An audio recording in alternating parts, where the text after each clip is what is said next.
So you're living in Toronto and everything is going okay for you. Or maybe you're living in Toronto and everything is not going okay for you. So the situation that the people are in that are having hard times, that are struggling in this city, many of them homeless, upwards of 15,000 people are homeless per night in this city. The last I heard, there was 300,000 food bank visits per month in this city.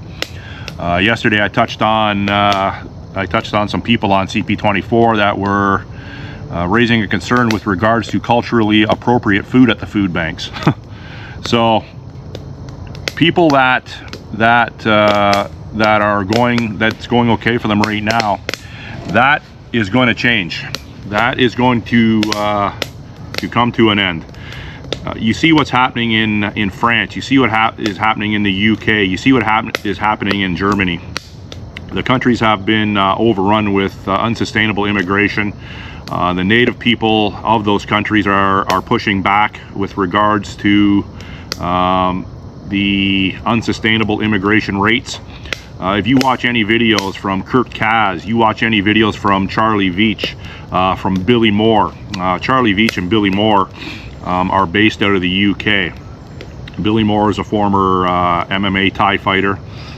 He was drug addicted. He's a hard man, and he's a well-spoken guy. He got a big heart in my estimation. Charlie Veitch, and I believe he's from Manchester. Charlie Veitch is from Manchester, and he goes around and he films drug use. He goes around and he films Antifa, pro-Palestinian protests. I'm not going to say riots, but some have been more violent than others. Now in Toronto,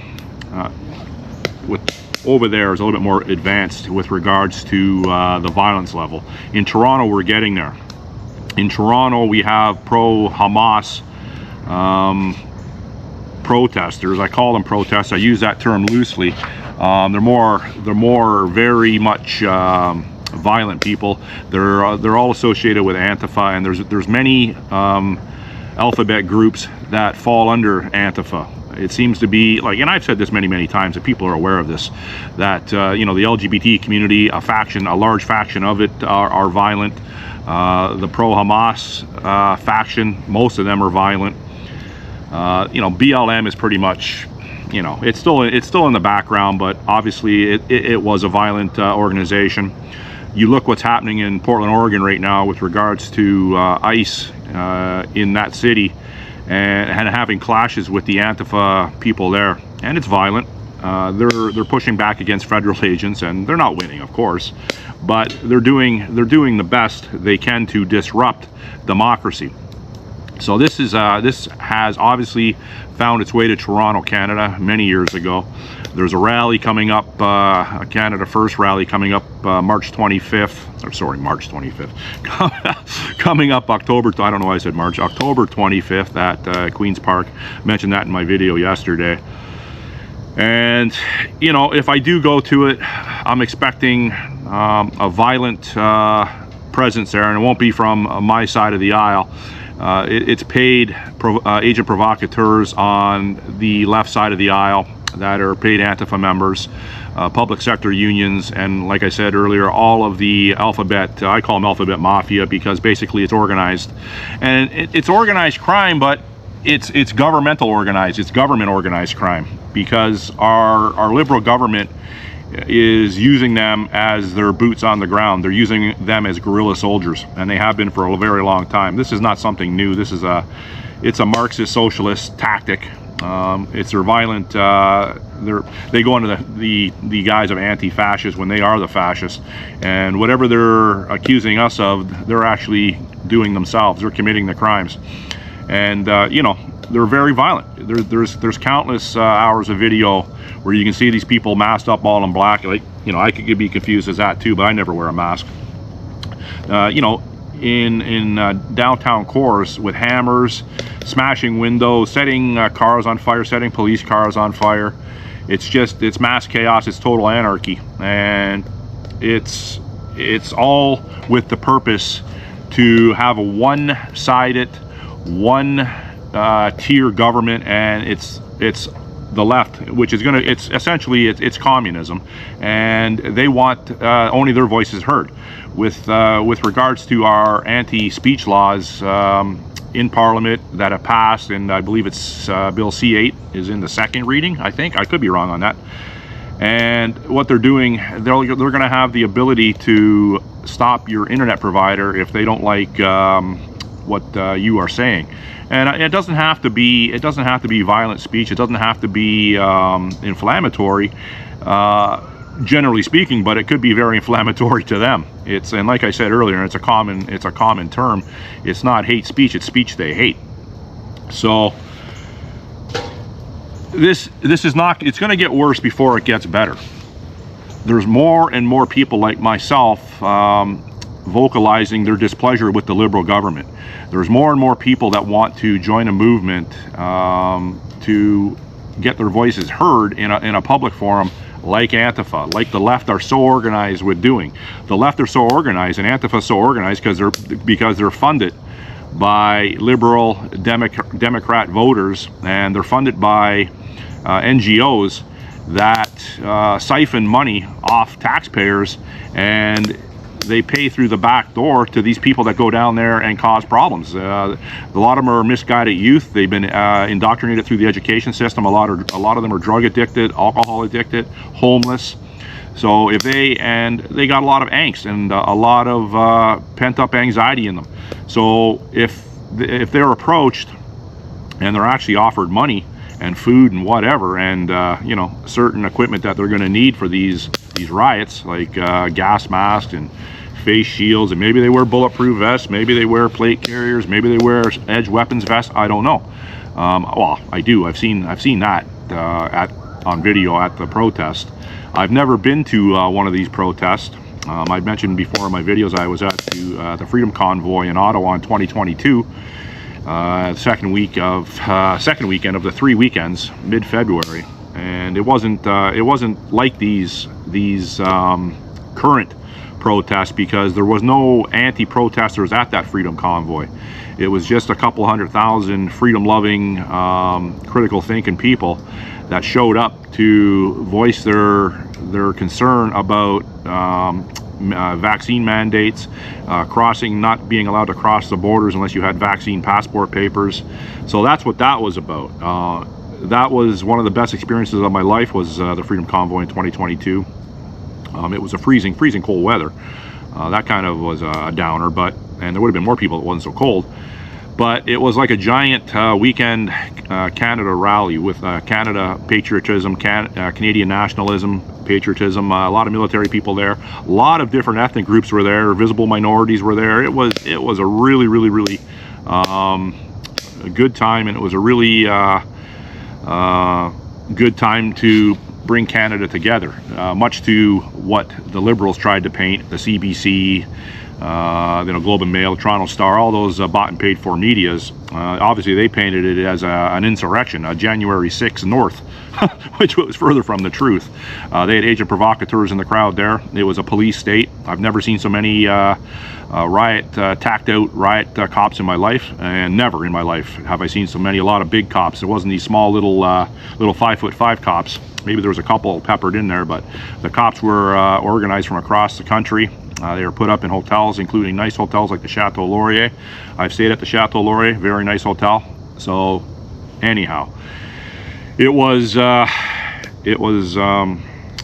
good experience. If I do go down on October 25th to the Canada First rally, I don't think it's going to be as peaceful. Am I looking for physical altercation? Am I looking to get arrested? No, I'm not. And I don't want that to happen to me. But I want to go down. I want to lay eyes on it for myself. It gives me more knowledge to when I speak of these things, to be there firsthand. Like, obviously I watch lots of videos. People that I know on YouTube go to these and they film the videos. The last Canada First rally at Christie Pitts, yeah, there's lots of good footage of that, and you can see the volatility of Antifa.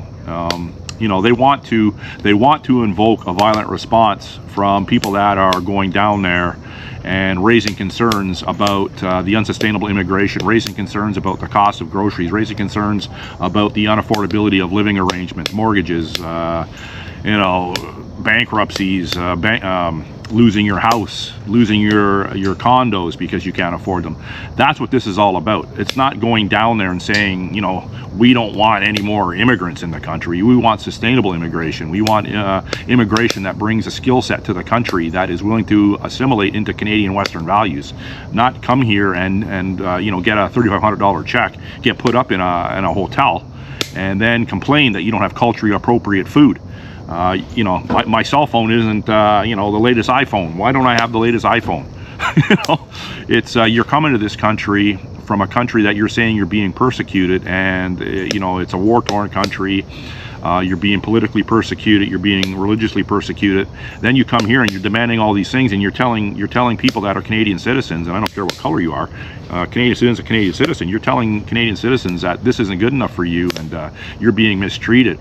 And you go down there and you think a Canadian flag is a symbol of hate. You want to wave a Palestinian flag. You want to, you know, wave an LGBTQ flag. You want to hang that in your classrooms. Like, this is a bunch of nonsense. It's utter nonsense, and people are fed up with it. And you know, this clown we got in Ottawa, Marks Carney.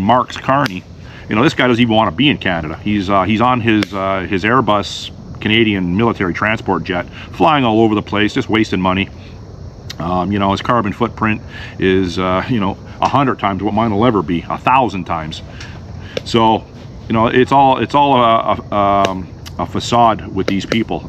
Basically, the liberal government is just, they're robbing the country blind. They're literally robbing the country blind. Do I think Pierre Poilievre and the Conservatives are going to go in and save this, right this ship? You know what? I'm not holding my breath. The damage that has been done, and if the Conservatives and Poilievre do get into power one day, the negative onslaught from the machine that will be going against him, he'll never have sound footing. You know, unless he can do something with the CBC and and other you know, paid propagandist media, unless he can do something with that, he doesn't have a chance. So my advice is to prepare for the worst, because I'm telling you, this is not going to get better anytime soon. The cost of groceries, everyone knows the cost of groceries. Hey, if you're going out and spending $500 on groceries today on a Saturday in Toronto, hey, good for you, and you'll have to have a family for that, or you're living very, very extravagantly if that's for one or two people, and that's very good if you can do that, but a lot of families can't do that. And for $500, you know, will you feed a family of 6? I'm talking, you know, parents, 2 parents and 4 kids. Could you feed that for a week or 2? Maybe. Yeah, I guess you could. But it's still a lot of money. That's still a lot of money. If you can get away with $1,000 a month on groceries for a family of 6, well, you're doing well. Couple that in with your mortgage payment, your car payments, your home insurance, your property taxes. Well, you know, all the power to you. But if the market continues to decline, the real estate market continues to decline, it's going to be hard for those people too. The cottage property market right now is in mass chaos as well. People are trying to dump cottages. They can't get out of them. They can't afford to keep them. And the condo market is it's a disaster. It's you know, people are walking away from $200,000 and they can't get a mortgage on their condo when it comes time to take possession of it. The bank sent in their estimator, and the estimator saying, well, we'll give you $600,000 mortgage, but you actually owe $800,000, and it's $1 million condo. That's after your $200,000 in pre-construction installments and down payment are used. So, you know, where are you going to come up with the other 200 grand? I mentioned that them exact numbers in a video before, but it's then the developers are suing the people that are walking away from the mortgages. So it's very, very ugly. And the crime rates, the homelessness. You look at any videos of like my buddy Phil Mission. He does a lot of downtown videos, and I've given him a couple shout outs before. He's more downtown, and he shows what's going on the subways and the buses and the downtown core. And there's this rampant homelessness and open drug use everywhere. And and there's mental health issues. So sure, you can walk by someone that is screaming and acting incoherent and psychotic 99 times out of 100, but it's going to be that one time where that person decides to act violently, and you could be that person. And we've all seen that on video with that young lady in Charlotte, North Carolina, where the guy behind her just got up on an LRT, a light rapid transit train, and he plunged a knife into her neck 3 times, and she bled out essentially on camera. We've had that here in Toronto with regards to people being pushed in front of subways, set on fire, stabbed, mostly women. I don't know what it is. I don't know what these people that are mentally insane, they seem to want to attack women predominantly.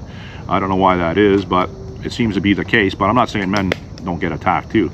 You got 12-year-olds, 14-year-olds with hand bangs going around shooting people in gang bang type violence. It wasn't so long ago, a 20-year-old and a 12-year-old were downtown Toronto going around beating up sleeping homeless people with a hammer, and they killed one of them. So this city and our soft on crime policies, the catch and release, it is desensitizing the police. They don't want to do their jobs. They don't want to act upon active crimes. They just look out their cop car and say, just drive away. And because I've already arrested that guy 100 times and nothing happens. So it's complete insanity. It's complete insanity. So October 25th, if you're a critical thinker, you want to voice your opinion, you want to voice your frustrations with regards to the way the Liberals have been running this country for 11 years. A non-existent Mark Carney doesn't want to tap into our natural resource energies from out west. He doesn't have a plan. He doesn't have a plan. It would appear that he just wants to do right by his company, I believe Brookfield, and he wants to do right by all his insider buddies. All that guy is a global hatchet man. And his party, he just puts people in that are going to take the brunt of the assaults, whether it's verbal assaults, in question period. And you very rarely see a politician on the streets. They can't do it. It's just too dangerous for them. And I'm assuming most of them have armed guards with them. And so you look at a lot of their ministers, and it's just all the same talking points, and it's all defensive. It's all just word salad. Whenever Pierre Poilievre questions them or confronts them with something in question period, it's just complete fabrication and lies. But anyhow, people, prepare for the worst, and I'm not even saying hope for the best anymore. The best isn't going to come.